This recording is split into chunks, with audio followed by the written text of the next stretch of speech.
Welcome back, everybody. Welcome back to another episode of Scream Sister. This is your friendly podcast, your friendly spooky podcast dedicated to scary movies and scary books. I am your host, Valerie.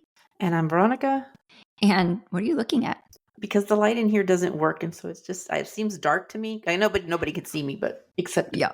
I just need to get that. We'll get light it. Fixed. Would normally be like crazy dark in this room, but we have like this ugly, grotesque lamp that Alex bought for work purposes that puts off way too much heat, but it provides good face lighting for stuff like this. So, but like his aesthetic for house stuff is so very functional and not at all very nice looking. It doesn't go with my aesthetic. So he'll just go and buy the most industrial looking office grade kind of lamp. And it's just like, it's an eyesore in this room that has otherwise a lot of dark academia elements to it. But anyway, what was I talking about? What were we doing? Okay, welcome to Book Club, everybody.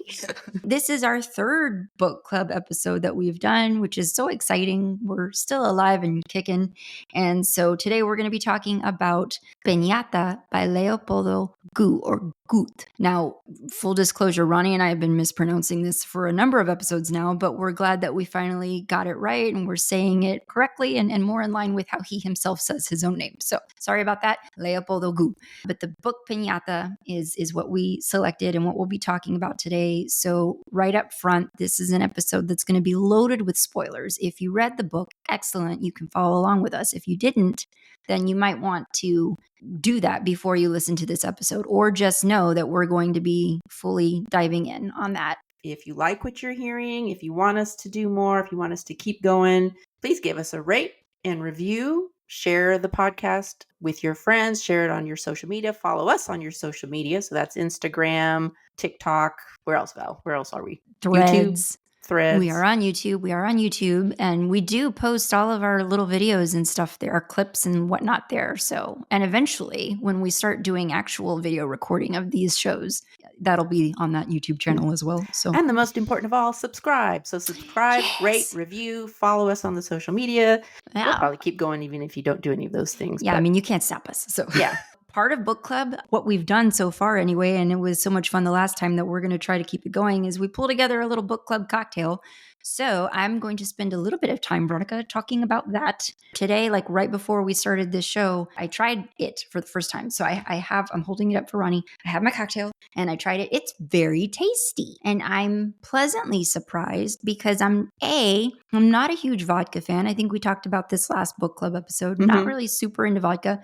And then the other thing is, like, I'm not super into pineapple juice. Like, I'm just not really into fruity. Sweet. Yeah, I'm just not super into like fruity drinks is what I think I'm coming to realize about myself. So initially I was just like, I don't know about this, but it seemed to be markedly different from the last cocktail we did last episode. So I really wanted to try to choose something that kind of sends us in a different direction. But this is actually pretty good. I like it. And it's kind of it would be a really great like summer drink. So the name of this cocktail, we posted about it on social media. If you're part of our book club mailing list, then you got email notification about this ahead of time, ahead of us posting about it on social media. And you got your recipe cards with information about the drink. So it's the name of the cocktail is called La Piñata by Broken Shed Vodka, which is not the vodka I'm using tonight because I couldn't find it. But Broken Shed vodka is the name of the vodka. So if you actually go to their website, that's where I pulled this drink from. And so you'll find all the ingredients and recipe listed there as well. This is supposed to be served in a highball glass with a lot of crushed ice. But I'm not a real big fan of crushed ice, so I'm just serving it in like an old-fashioned sized tumbler with like a big cube of ice. So it calls for Broken Shed vodka. It calls for pineapple juice, 1/2 ounce of a ancho chili liqueur. And so the one that I chose is, I think it's called Ancho Reyes chili liqueur. It's really good. It kind of provides a little bit of a subtle kick to the drink. If you went the mocktail version on this, we did also create a mocktail version of it. The swap out for that would be Tabasco, which is going to, I think, provide Same kind of kick. Maybe a little bit more acidity to it because there's a little bit more vinegar of a taste. How does that make it a mocktail? Doesn't mocktail mean it doesn't have alcohol in it? Is there alcohol in Tabasco? Vodka is No, alcohol. well, no. Tabasco is the substitute for the chili liqueur. The substitute for the vodka would be like you could do club soda, you could do ginger beer. So ginger beer actually would be probably a good option because it would probably. Sorry, there's something in my mouth, guys. Apologies. It would probably be a good, like, what's the word I'm looking for? Balance to the pineapple juice. So it's really, really good. I'm pleasantly surprised. And like the Ancho Reyes liqueur this is the first time I'm trying it. I like it. I didn't know what to expect, but I like it. What are you drinking, Veronica? Water. Okay. Not your Texas tea this I time? don't even have my tea today. No, it's just bland, blah water. Well, that's good. What's that meme that's been circulating on, like, now that I'm an adult, I realize that water is the truly adult drink. On topic of this drink, I was telling Ronnie, I wanted to talk about mezcals because it's so frequently brought up throughout this story. So I thought, well, it would be a shame not to do that. And I didn't want to necessarily pick a cocktail that featured mezcal again, because that's what we did last month with Vampires of El Norte. So we have a list and I'm going to read a few things from it, but just know that we'll link it in our show notes so that you can go and check that out for more stuff. It's worth noting about the mezcals that I'm going to talk about. They're all listed as premium mezcals, which means they're going to be way more expensive than, in my opinion, than what I would pay. I'm not here to tell you what you should be doing with your money, but I'm just saying I don't pay triple digit. I'm not in the triple digit range for any kind of liquor. So there's liquor that sells for triple digits. Oh yes, and we will get to this. So here we go. We'll just jump right in. This is the best premium mezcals according to professionals,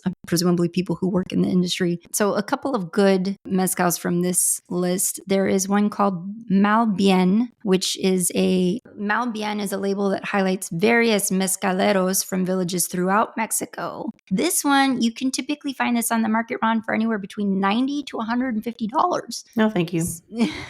No, why? I wouldn't. Like, why would you pay so much money for something you're going to drink and then pass out of your body like 30 minutes later? We're not going to have this conversation where you judge people that spend. I am judging. I'm judging all of you. Okay, then there's Real Minero, widely considered to be one of the world's finest mezcal producers. These typically you can find she's going to get mad, $140 to $180 Oh my God. and beyond. In addition to producing some of the most well-respected mezcals, this brand also has one of the largest and most diverse, sustainable agave reforestation programs. So it kind of works towards ensuring the longevity of the mezcal category. And then we have this one, Veronica. And like I said, everybody, I'm going to post this link for you guys. Go and look at this picture. I would buy this if I was somebody to spend this kind of money. I would buy this on the bottle alone. I think it's so pretty, but on price point, I would not. So it's called La Maceta by El Destilado. If you're partial to tequila, then this would be the mezcal to go for, is kind of what it says. So this one, $116 per bottle, which is considered a great deal.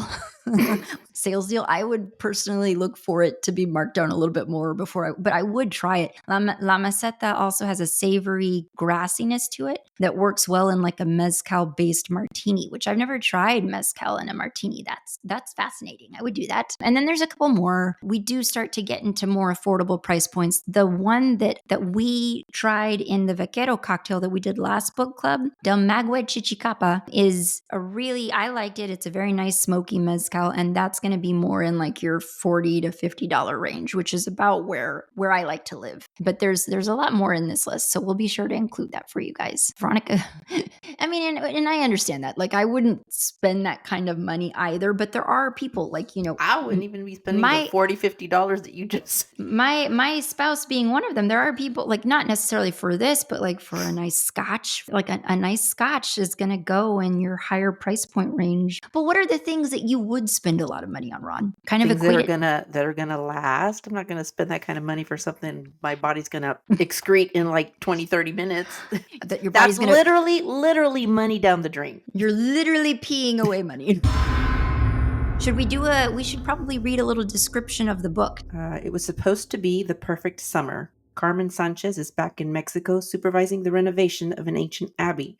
Her daughters, Isel and Luna, too young to be left alone in New York, join her in what Carmen hopes is a chance for them to connect with their roots. Then an accident at the worksite unearths a stash of rare, centuries-old artifacts. The disaster costs Carmen her job, cutting the family trip short. But something malevolent and unexplainable follows them home to New York, stalking the Sanchez family and heralding a coming catastrophe. And it may already be too late to escape what's been awakened. Dun, dun, dun.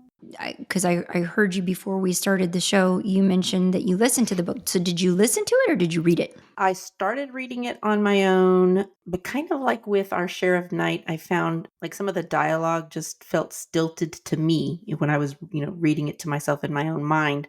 So I switched to the audiobook, which actually worked out really great because as the book progresses, I quickly realized that there's a lot of words in here that I have no clue how to pronounce Exactly. Yeah. correctly. So listening to the audiobook, and the narrator did a good job. I'm sure she's either fluent in the language, like she knows it, or she's a quick study of how not no expert, so she could have been mispronouncing it all, but it sounded good to me. It sounded authentic. It sounded like she knew what she was talking about. So she was pronouncing all the words and it was just flowing, and like some of the sounds, it's almost like a throat clearing, like a and there's just no way I could pronounce these words. Yeah. Like, okay. And so what we're referring to, guys, is we're talking about some of the words in Nahua culture. And so like, I was looking this up, like there's the words that have the TL, like there's no English equivalent for that sound. And so like I was reading up on how to even begin to try to pronounce it. And my tongue doesn't do that. So I can't say those words. Yeah. So as best we can, we're going to avoid trying to pronounce those words because we do not want to butcher the language. It sounds really cool. Straight off, right off. Mm-hmm. Did you like it or not? I did like it. I liked it the best so far of the books that we've read. We finally have a winner. We do. I did like it quite a bit. First off, there's no redonkulous love story angle, which I was very much appreciative of. I liked the overall writing style. Like I said, initially, when I was reading it to myself, I thought some of the dialogue sounded a little stilted and not really the normal flow that people used to talk. But the narrator, I guess, did a better job of reading it than I was doing myself, because it sounded more natural coming out of her. But overall, I did like the writing style. I liked some of the descriptive phrases that he used, kind of the way he cobbled sentences together with words. The gory stuff was appropriately horrific, yes. Horrifically described. So I liked it a lot. I liked the characters mostly, not all, but mostly. That's interesting. Nobody super annoyed me, which is a miracle in and of itself, because usually there's at least one that I'm just like, why are you alive? Well, we'll have to talk about that because like I specifically wrote in my notes that I liked everyone in this book. There was nobody that I didn't like. So I'll be curious to hear who you didn't quite care for. I didn't connect as warmly with one of them. Okay. So we'll get to that. Yeah, we'll get to that. So, I mean, I guess like cast of characters, we do have, as Veronica said in the description, we've got the Sanchez family, which is Carmen. The story centers around Carmen, this woman, an architect from New York City. Single mom, divorced. And she's got two daughters, Isel. Who's like 16 or 17, I think. Yeah, she's like a teen. And then Luna, who's 11. Like 11. Oh, and then secondary characters that we'll get to, Yoltzi and Quatli, who are both of Nahua background. Yeah. Descent, yes. And so we'll talk about them more as we move through the book. But yeah, I really enjoyed this book a lot. It was slow to get into for me. And I attribute that to like, I tried to start this book during the holiday time and my brain just wasn't working. So it took a little bit of work to get me into the book. But then once I got into it, I really enjoyed it a lot. And we can talk about certain sections of the book that we really liked. But I mean, that prologue alone, was just really great. Look, we talked about, like we mentioned, there's a lot of terminology related to Mexican indigenous beliefs, the Nahua people and specifically, we got to explore some of that. We got to do some of our own reading on that. And that was pretty cool because there were terms that I was not fully very familiar with, let alone how to say them. So very, very cool to kind of look that stuff up. There's the prologue, which, you mentioned, which I thought was a really strong start to the book. I mean, we are back in the Spanish coming in and colonizing Mexico, kind of taking over, and kind of the brutality of, the Catholic Church has its history of kind of brutally taking over, but them coming in and just the scene of a friar? Do they call them friars? The We- priest, we- whatever, like whatever he was. the father, whatever. The Catholic clergy person coming in and having the Nahua children having to smash the piñata, the relics, the symbols of their deeply held cultural beliefs, their deeply held spiritual religious beliefs. And the one boy who was resisting doing that, and he basically beats this poor child to death in front of his sister. So it's a really brutal start, It's very graphic, very graphic. You're Just instantly filled really, with rage. really made me mad. Yes, really You're made me instantly mad. filled with rage reading this. And so, yeah, like the prologue evoked so many emotions for me. And it's kind of interesting because, I mean, it's obviously doing the job of giving readers that historical context of, of what we're about to read. And but it's also like it's also giving us a little bit of a framework through which to understand who we are going to ultimately identify as against the monsters of this story, quote unquote. So, which I thought was, I don't know if that was the goal of his in writing it that way, but it certainly had that effect on me. Like it gave me some context for the motivations of quote unquote the monsters that we will meet later on in the book. I don't know. What did you think about that? No, I totally agree. And I think it also gave us the perspective of converting or, a forced conversion of people from their traditional indigenous beliefs into whatever the colonizing, the beliefs of the colonizers are. Yeah. Was not a peaceful It was very thing. violent. It was violent. It was forced. It was like a spiritual assault, really, if you think about it. But yeah, it wasn't like this peaceful, oh, come to our church and a smooth transition. It was not a peaceful transition. It was just brutal. It's like anytime stuff like this comes up, I don't know, but necessarily about stuff like this, but anytime for some reason, what's that name of that guy who played? Oh, Veronica. I swear I do this every episode. You need me, give me more clues than that. So far, you're giving me because nothing. I'm not super familiar on my Harry Potter stuff. That came about past Voldemort? me. No, the guy who plays like the one that nobody likes, but he ends up being a good guy in the end. Oh, Snape. Yes. What's that actor's name?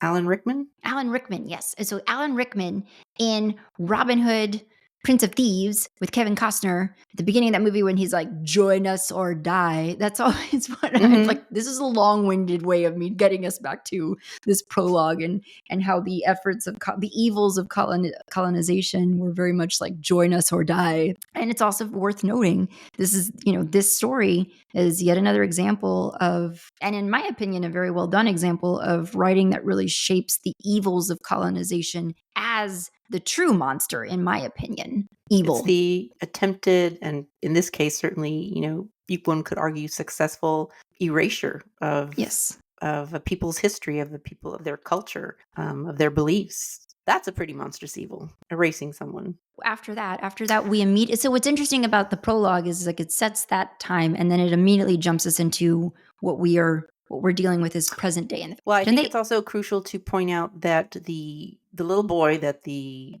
friar, the priest or father, whatever he was, the little boy that he beats to death, his sister escapes. She runs away. Although, as we come to find out, they do eventually track her down and kill her as well. And her name was Quetzali.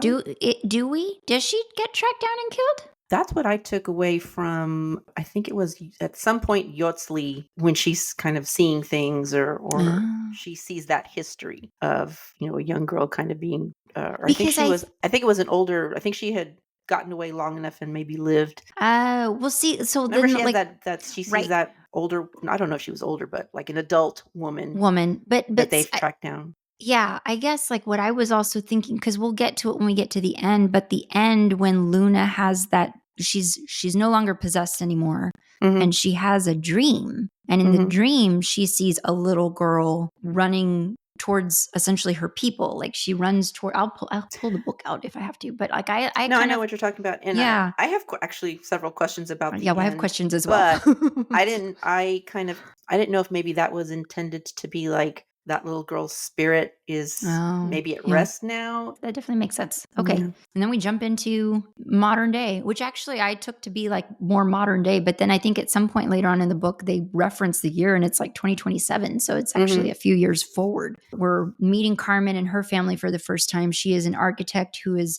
from New York City who is down in Mexico to oversee the renovation of an abbey, a historic abbey, to be turned into a luxury hotel, which just saying that sentence sounds, it's blasphemy that they would turn this structure into a hotel for the rich masses. Yes, so she's overseeing that, and we get to meet her. We kind of understand that she is a woman, and a woman of color at that, very much trying to make it in a predominantly male industry, working with workers at the Abbey who don't necessarily have too much experience taking orders from a woman. So she's kind of running into all of the conflicts that one can expect there. What's going on? Are you like dying of heat? It gets hot in this room, like when we shut the door. In the summer, it's if the AC is running, it gets cold. It's like the coldest room. And in the winter, when the heat's running, it's the hottest room. So yeah, I'm a little boily.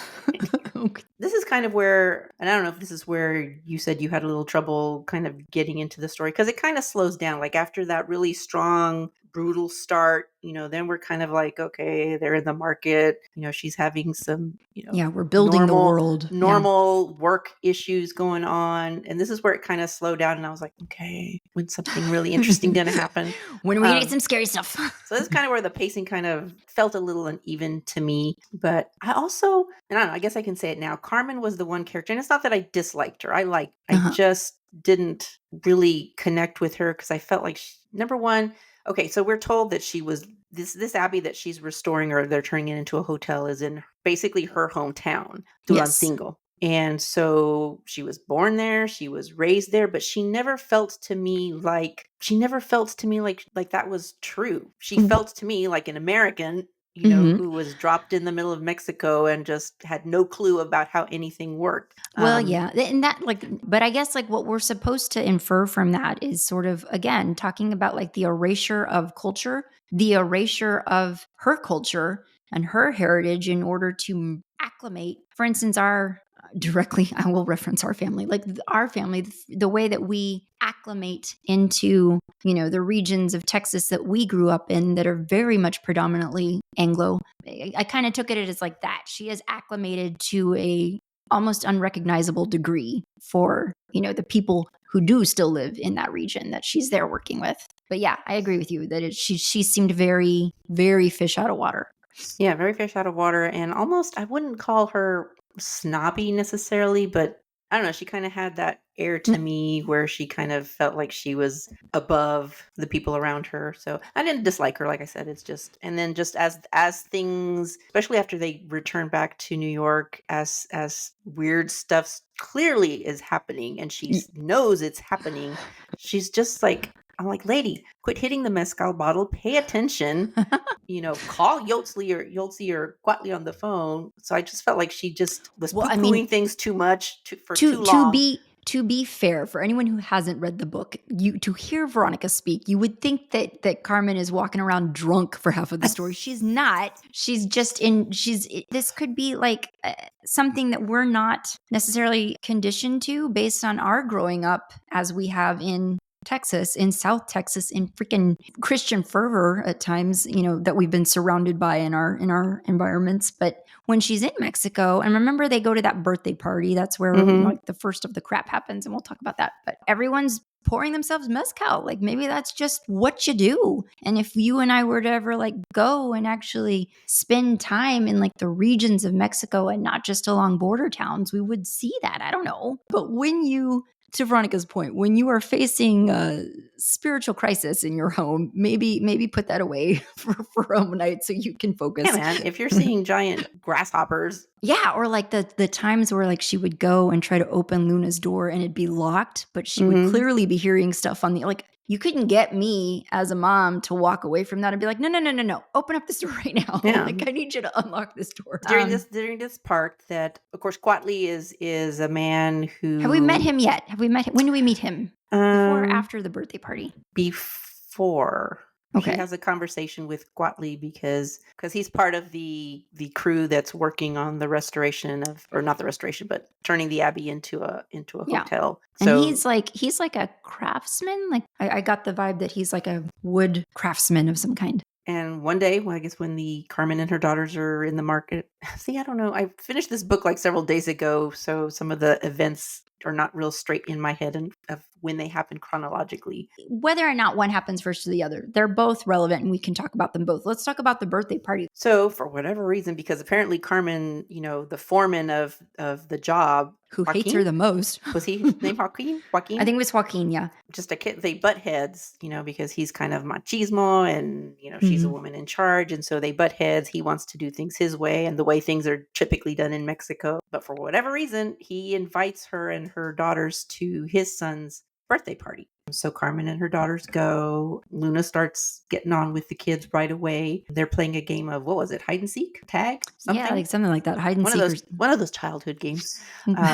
That no good ever comes from in a horror movie or book. Yes. So she sees another little girl that comes up and, is telling her, hey, I know a good place to hide. She follows the little girl into what I assume was like an outside garage or a shed of some Like a sort. shed, yeah. A storage shed. Don't follow strange people you don't know into dark buildings. But she follows the little girl in. And this is where, I don't know, the whatever she sees is kind of weird. I don't even know how to describe it. The shed or the inside of the shed kind of falls away, and what she's truly in is some sort of, it's like night, and she can see the sky, she can see the stars, and she can see one of the deities that we're going to come to understand later on is the threat in this story. So is that one of the, Veronica, help me with the name, help me with the words, the Tzitzimime? I think that's what she sees, right? Or am I remembering incorrectly? I'm trying to find. Oh no! See, I found it in the book. Okay, the girl that she sees that she's following introduces herself as Quetzali,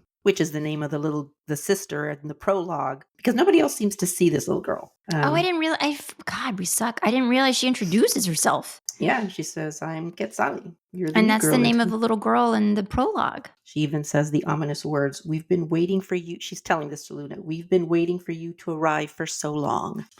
Oh. Okay, and so then what she sees once she gets into the shed is not the little girl anymore, right? It is something else. And I kind of remembered that it was one of the deities, but am I wrong? No, she hears the buzzing of a lot of insects, and then she sees an old woman in front of her mumbling a chant. So the old woman that we're going to see many times over throughout this book. The face before her was impossibly wrinkled, as if draped over the vague shape of a human, and Luna couldn't even see the eyes within their sockets, only a small flashing glint of green. As the words rang in her ears, "The time has finally come for time to end." Yeah.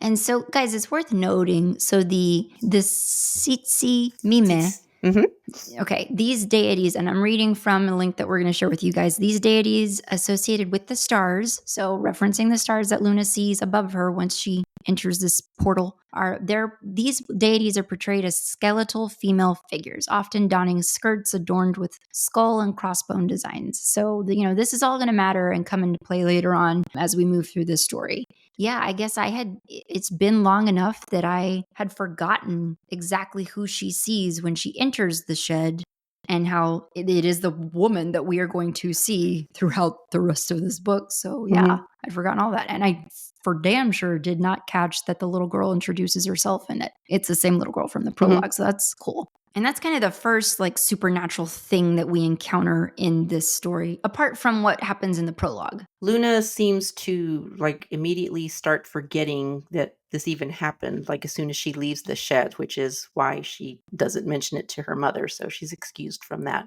because she just almost immediately, she leaves and she's immediately going to go tell her mother. But the more steps she takes, the more it kind of slips from her memory. So by the time she makes it back to the backyard where everybody else is, she has no memory of it. She doesn't remember it at all. We do meet Yoltzi, who is also of Nahua descent, and she, like Quatli. And in fact, I think it says they're cousins, or they're close enough. They're childhood friends. They've known each other long enough that if they're not actual cousins, then they're essentially like cousins. Yoltzi has the gift of being able to see things and understand things that Mhm. people can't. She can see things of the spirit realm. Yeah, because it happens, it's chapter 4, which is when we first are introduced to Yoltzi, when she's watching Luna walking down the market street with her parents, and she immediately can see that she's like a total innocent. She's just a sponge absorbing all the information around her. She's just wanting to learn everything, which is a good thing. But Yoltzi also knows the potential danger in that kind of light, that kind of openness to new knowledge, new experiences is just like ringing the dinner bell for any dark spirit that wants to come and kind of feel that yearning for new adventure, for new knowledge. So this is raising a question in my mind, because Carmen, as you already kind of mentioned earlier, is very much a skeptic. She's not she's certainly not a religious person. I don't even think she identifies necessarily as a spiritual person. She's just very much a skeptic of all of those things. Yoltzi obviously is not. Yoltzi is very much a spiritual person and has certain gifts to be able to see that. And I guess that makes, when you can see it, it makes believing it a lot more doable. Quatley, on the other hand, is somewhere in between. He certainly grew up knowing the quote unquote old ways and being exposed to all of the things that Yoltzi was as well. But he approaches things with it sounds like a little bit more of a pragmatic mindset. So not as far, I think, as like Carmen in terms of skepticism, but somewhere in between. So I guess like my question is like, who do you see yourself kind of falling in alignment with? Yoltzi, I guess, because I don't know. I feel open here, but here's the issue I had with Carmen, and not that I expected Carmen. The minute Yoltzi comes in with her nervous babbling, of course she's going to come off like a crazy person. So I do not blame Carmen for not 100% believing her at that moment. But here's my issue with her. So in Carmen's mind, Yoltzi is delivering a threat. Right. Maybe not her own threat. Maybe, she's just the messenger for City Hall or whoever. Oh, the other thing that causes her to believe this is that Carmen has been noticing all these flyers around town from all these missing women. So there's something dark going on there. So this is what's feeding Carmen's kind of paranoia. So I can totally understand that in her mind, she is perceiving that Yoltzi is delivering a threat. My issue with how she handles this is that she immediately is like, get out of here. How dare you come in here? Get out of here. Find out as much as you can about what this threat is, about who might be sending this threat. Get as much information out of them as you can, so then you can start preparing for how to protect your family. So that's kind of my issue with. Although I understand, why she didn't believe it. I just think she should have taken some time to dig and try to get as much info, as much intel. You need intel. You need intel to act wisely. So then, so you kind of see yourself aligning more in line with that character. Like I'm not necessarily a religious, like church going person. I know you aren't either, but we were raised with that. We did grow up in that, and so we do have. I have my own spirituality and spiritual beliefs. Yeah, for sure. So I think I definitely don't identify with Carmen as a character in terms of how, even once she starts seeing things that are, when they get back to New York and they start actually seeing these things and experiencing these things, and even then she's still trying to explain it away or to categorize it as not just what she thinks it is. And it's like, no, maybe it's exactly what you think it is. This is just Luna growing up. It's like, no, lady, this is not puberty. You nearly being dragged off the roof by black butterflies is not puberty. This is not normal. I mean, Carmen is sufficiently freaked out enough, but she, again, is just thinking that the threat is just a mundane, mortal threat, human threat. So she's telling the girls to stay home, not go wandering out, keep the doors locked. Well, she comes home one day, the door's open. She's kind of freaked out. The girls are fine. They're home.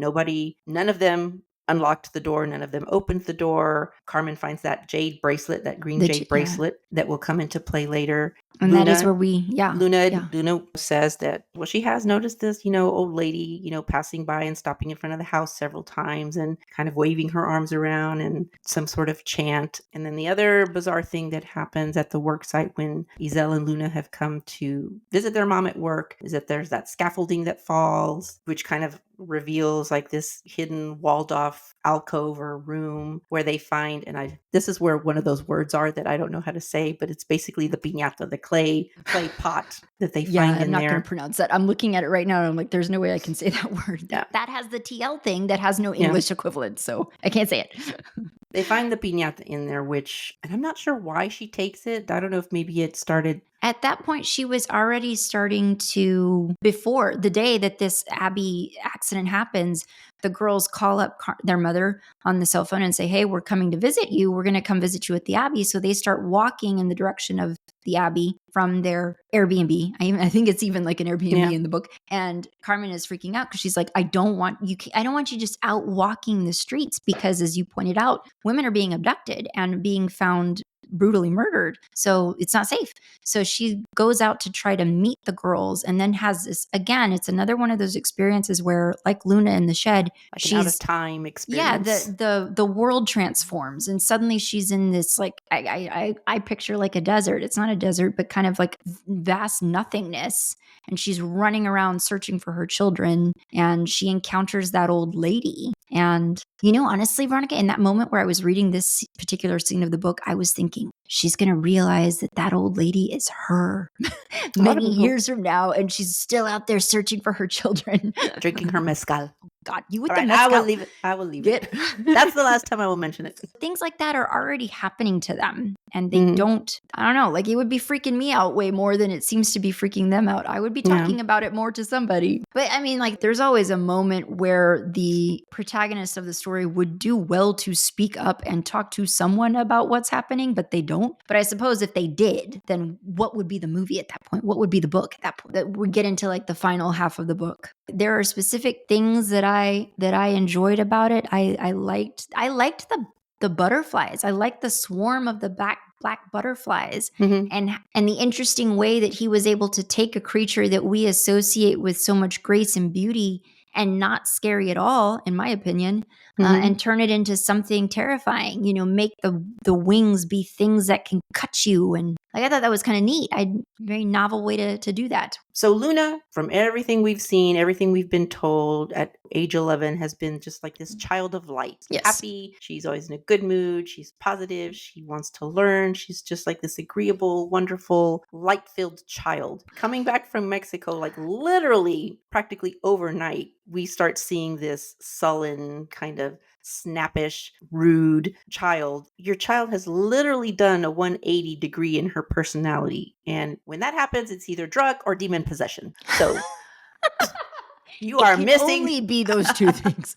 You are missing some big, red flags, and you're just like, oh well, either you are high, she's son, just a preteen, or the spirit of Satan is inside you. She's like, so yeah, I'm just like, lady, wake up. Your child literally went to bed one night and she's light and sunshine and fun. Wakes up the next day and she, her head wasn't spinning around, but she's like this completely different personality. Well, and certainly, and I think this comes back to a cultural thing. It's certainly the kind of behavior that nobody, not our mother, not our tias, not our grandma, like no woman in our family would ever be like, oh, well, I guess I'll just give them their space. Like, no, that would not happen in our family systems. And so anyway, we do find out that in school, Luna is being bullied by these three. Which is not fueling this behavior, by the way, but it is like, it's a new development as of when we get back when we get back to the States. Because mind you, when they're in Mexico, it's all like their summer break. And so, the bullying happens once they get back to New York because they go back to school. The school year starts. So you want to talk about the bullying and what happens to the bullies? That was my favorite chapter. I delighted in reading all of that. It was gruesome, but I was like, yes. Because these bullies that are attacking, it's kind of an interesting section where Leopoldo Gout discusses colorism because Iselle is a fairer complexion and I guess blonde. Probably Yeah. could pass for Caucasian, white. Yeah, white passing, and then Luna, I get the impression, is darker. So she is automatically targeted at school and by young bullies who are Anglo and kind of very straight up racist. You know, some of the things that they call her, we're not going to repeat them, but there's some slurs, and so she gets called those. And at this point in the story, Luna is already possessed. She already has these entities operating inside her. They don't have full control yet. Like, she still has moments of her, but it is largely them. It is largely the possession driving her. And so there is a moment, a particular day, where the bullies have been at her, and she's sitting in one of her classes, and her teacher's attempting to talk about the history of Mexican people getting a lot of things wrong that Luna calls her out on, and just sort of like lashes out at her. It's not just that she challenges it in class. She's extremely confrontational. And I forget like what specifically she says to the teacher, but it was like she calls the teacher an idiot to her face in front of the class, and just going off on her. And the teacher's like, "That's it. Go into the hallway. You're going to the principal's office, blah, blah, blah, blah, blah." The teacher meets her in the hallway and confronts Luna, and Luna is just not backing down. And because it's not her, it is the spirit within her. It is the old lady that we will learn later on in the book, but it is the old lady challenging this teacher and calling her all kinds of things. Yeah, and she's the words that it's a very rage-filled response. It's not even an adult rage. Yeah, It's an adult rage. An Yeah. old rage. An So, old yeah. rage, yes. And so the teacher like grabs Luna's arm. I forget why, but she grabs her arm and then either won't or can't let go, because what she's looking at is no longer Luna. It's the face of the, like, is it the old lady? Is it the Tsitsi Meme? which is, like, as we pointed out, like a skeletal figure. So I mean, it looks terrifying. The way that his description in the book of this creature that she sees in place of Luna is obviously truly terrifying. And in those moments where the teacher's looking at this horror, she is like tightening her grip on Luna, not realizing that she's hurting Luna, to the point that Luna's bruised and swelling. And there's a confrontation in the office between Carmen, Luna, the principal, the teacher involved. The teacher gets put on leave. Luna gets sent home. Like, this is where it's all starting to come down. Somewhere in the course of all of this, Carmen phones. We haven't really talked about Father Veron, but Father Veron does factor in. Father Veron is one of the people she met in Mexico, one of the few people in Mexico who was nice to her, and seems to be a very nice, decent old man. I don't know. There's going to be no way that we're going to be able to talk about the entirety of the book, but I do want to ask you, like, jumping into the final half of the book, was there anything that we would have wanted to see done differently or seen more of? I would have liked to have actually seen more of Yultzi and Guatli for sure, because the part in the book where Yultzi decides that things are getting worse, the visions that she's seeing are pretty much like nonstop now. So she feels really pulled to go to New York to help Carmen and the girls. Guatli initially was like, "You should do that. What are you going to do? You don't even know these people. How are you even going to get over there? You don't have a passport." And Guatli kind of gets pulled along. Like, initially he's just going to give her money to go. Then he's going to drive her to the bus stop. Well, then he just kind of keeps getting pulled further and further along until finally they're at the point where they're going to cross together, and they hire a coyote. They're going to pay to go. Things go bad. Guatli gets killed which upset me. I was sad to see him go. It was very upsetting. I was so like devastated. That's the one that, I mean, Father Veron, who also later on gets killed. I kind of saw that coming just because he is a Catholic priest. Like, the historical reference of all of this, sorry if you guys heard that, that was the dog. The historical reference of all of this was kind of going to dictate that, yes, he was going to get killed. But yeah, I did not see Quatli's death coming, and I found it very upsetting.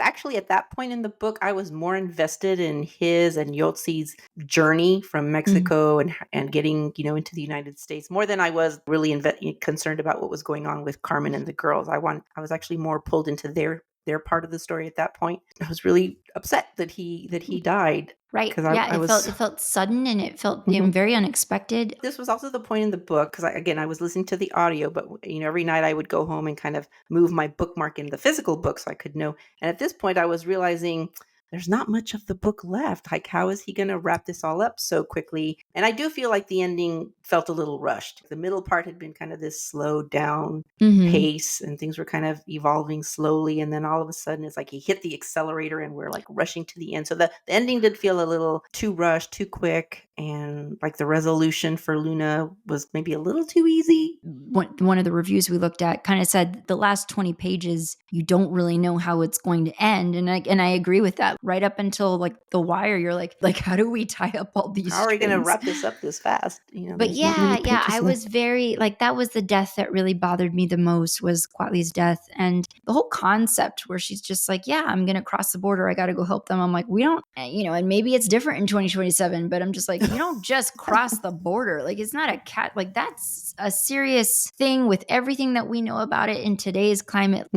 It's deadly. It's so risky. And so it's like, it's not just something you just do on a whim. Like, it takes so much planning. And even then, it can still end in disaster and especially after tragedy. that nonfiction book we read, The Devil's Highway. Yeah, The Devil's Highway. I mean, that's why I was more pulled into their story and what was happening with them at that point, because I was like, I know this is not going to be good. It's just so, it happened so fast. Like, Quatli's death happened so, like, they're in the situation that they're in where it's like they've been what's the word I'm looking for, intercepted by I guess like a roving gang of guys who are just going to be like, we're going to send you over to the border and we're going to put you in servitude. You're going to have to work to pay us off. And it turns deadly so quickly, and you're like, now he's dead? Like, what? Like, he didn't even want to go. And there's just so little of the book left. Here's my question. When they have defeated the deities and sent them back or whatever, I'm not entirely sure what happens, but when that threat dissolves and Carmen like deals with her children, they fall asleep on the couch, she goes back out, Yoltzi's gone.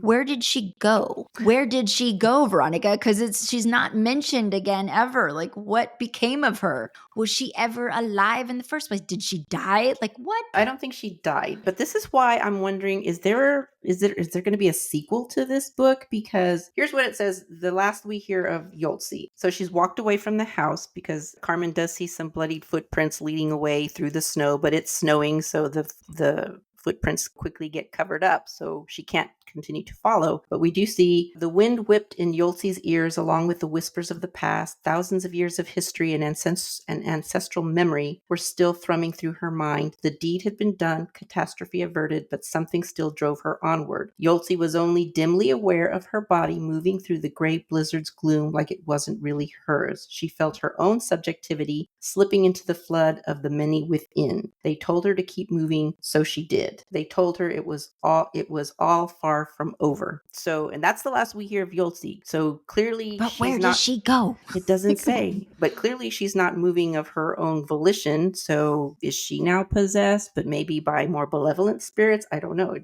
doesn't say. And then the very last scene, of course, is when Luna is having a dream where she sees a young girl. We're not told her name, but I'm assuming it's Quetzali, the young girl kind of running through the woods, coming across an encampment of her people, and her people inviting her to stay, and so she joins her people. So what was that dream about? Was that the spirit of Quetzali finding some rest, finding some peace? I don't know.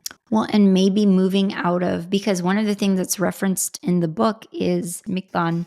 We did some cursory research on this. We're not experts by any means. And so this is in one of the links that we'll provide for you guys. Mictlan is known as the place of the dead, the destination for most individuals unless chosen by the gods to go elsewhere. Some writers, such as Alfredo Lopez Austin, suggest that everyone had to pass through Mictlan, where they would then break up the remains of their bone seeds to be reused, while those chosen to go to other abodes, other houses, or other realms of, I guess, the underworld, or not even the underworld, but the next world, the what is beyond, while those chosen to go to other abodes would leave and await further transformation. So maybe in this context, the little girl, who is the old woman, so they are one and the same in terms of what Ronnie and I, how we understand the story. The little girl has all this time been held in Mictlan. She cannot advance to the next realm or the next house, essentially, without maybe resolving this hurdle for herself. And so in some way, whatever it is that they do,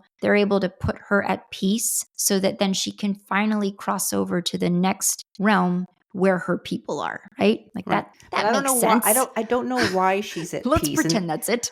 I don't know why she's at peace. And this is where I feel like the resolution for the saving of Luna was a little too easy, because like basically Yoltzi is just singing that old song. I was It has trying a to lot find a to translation for that song. I couldn't find it You can anywhere. find it. It has What a is? lot to do also with that bonfire they start, which does Well, what it is, or what I read was, so the Aztec century was 52 years. So like yes. every 52 years, all the hearths would be extinguished except for one, and then from that one remaining fire, all the other fires would be started to kind of symbolize a new start, because the Mhm. belief was that like if humans and the gods couldn't keep the world going, couldn't keep it lit, then the Tsitemime would come down and basically destroy mankind and Yeah. take over. So I don't know. I just think it was a little like it should have taken more than just a song. Yeah, I mean, I I don't know. guess it's not clear what specifically they did that put that soul at peace. That particular soul, the old lady slash little If she girl. even is at peace, because like the book says, it's Yoltzi, they're telling her it's far from over. The last line in the book is, in that remembering dark, under the shuffling feet of those trying to forget, by the ever-changing creek, those roots wrapped themselves around and around one another as the layers of appendages twisted into a mangled fist clenched around something only just beginning to grow. Yeah. So it doesn't sound like things are over. I mean, this immediate crisis with Luna may be averted, but that's why I'm wondering, like, did you in any of your readings come across, like, is he planning a second book? Is there something? Nothing that I read or any interviews that I looked at seemed to indicate that there might be a sequel coming. I know that Leopoldo Gout has written other stuff, and some of his other stuff I think was in series format, so that it could be, but I haven't heard anything distinctly. It's worth Maybe noting, it's guys, that there are a number of other podcasts that strictly focus on books and that do book interviews with authors, and so a number of good podcasts that have interviews with this author, and so I encourage you to go and check some of those out. And our book club episodes are not just, we want to create an atmosphere where it is like a true book club, and it is just people who love reading talking about the book they read. So or yeah, it could just be that ending, and that feeling that it wasn't over.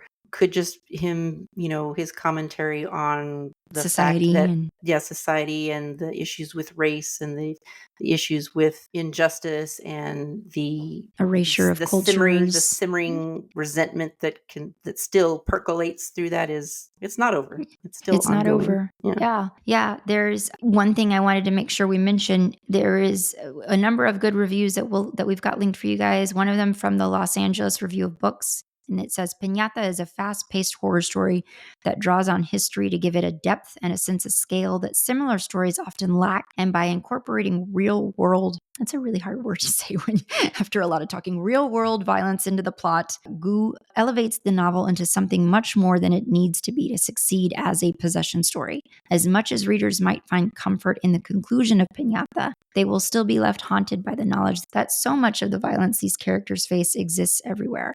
And confronting it means confronting the worst parts of our history, our society, and ourselves.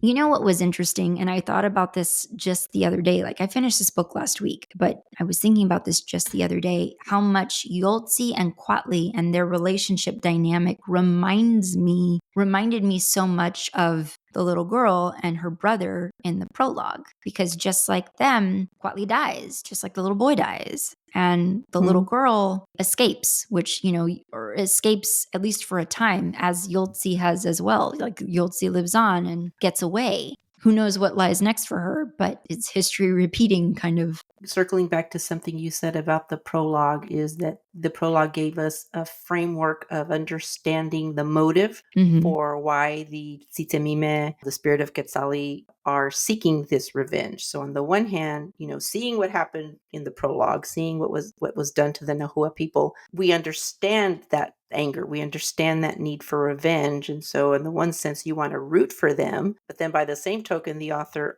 flips that, and they're the, as you said, quote unquote, monsters, because their method of achieving this revenge is just kind of this blanket Blood revenge, for blood. Yeah. blood for blood. Yeah. So I don't know. I still kind of rooted for them. But anyway, it does that's kind of how humanity runs. In a lot of times you find that if you have an oppressed people, if they ever gain power or position, then they become the oppressors. So it's like a Yeah. cycle that never ends. It's like, what's Yeah. the answer? I don't know, but it's... That was my observation too, reading the book, is just like, yeah, we definitely understand. We can rationalize how they got to this point and why they're doing what they're doing. I'm talking about the deities and the old woman. But yeah, it's like at the same time, it's like, but this is not the way. Like Luna's bullies. I mean, they yes. had it coming, and I don't regret that.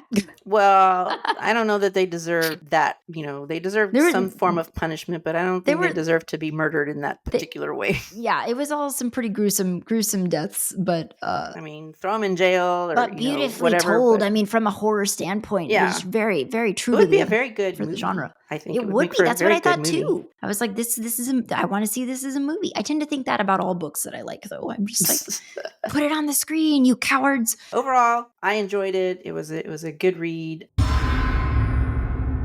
my God, I'm roasting. I'm roasting in this office. Well, we've been going for an hour and a half, so let's wrap it up. Before we get to book that we're going to pick, Veronica and I were also talking, because the next book that we pick is obviously not going to be our next episode. Veronica's dying in her office, so we have to wrap it up quickly. The next episode that we're going to be looking at, guys, we're going to be discussing the film. It is called, the original name of this movie, El Club de los Lectores Criminales, Killer Book Club. I do not know much about this film. Neither does Ronnie. I know that it's a Spanish slasher film.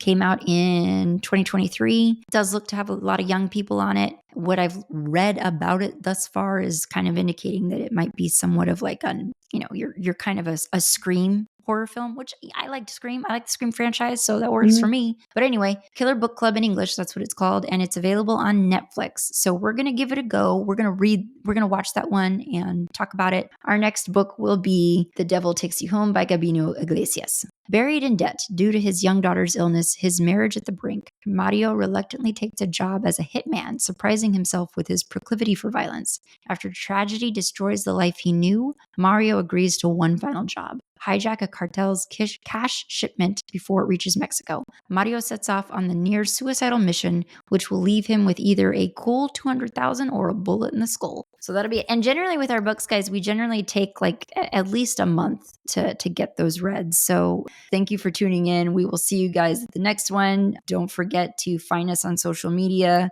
If you want to join our book club mailing list, do it. You can find us by going to screamsister.com and you can find the book list there. And that's it. We will see you guys next time. Bye, everyone. Scream Sister is a Nest production hosted by me, Valerie, and Veronica. Editing by me. Music by Omar Chakor. Production support for this episode provided by Lorenzo Villarreal and Alex Street. Listen to new episodes of Scream Sister every other Monday, and don't forget to give us a rate and review. It is the best way to help us grow.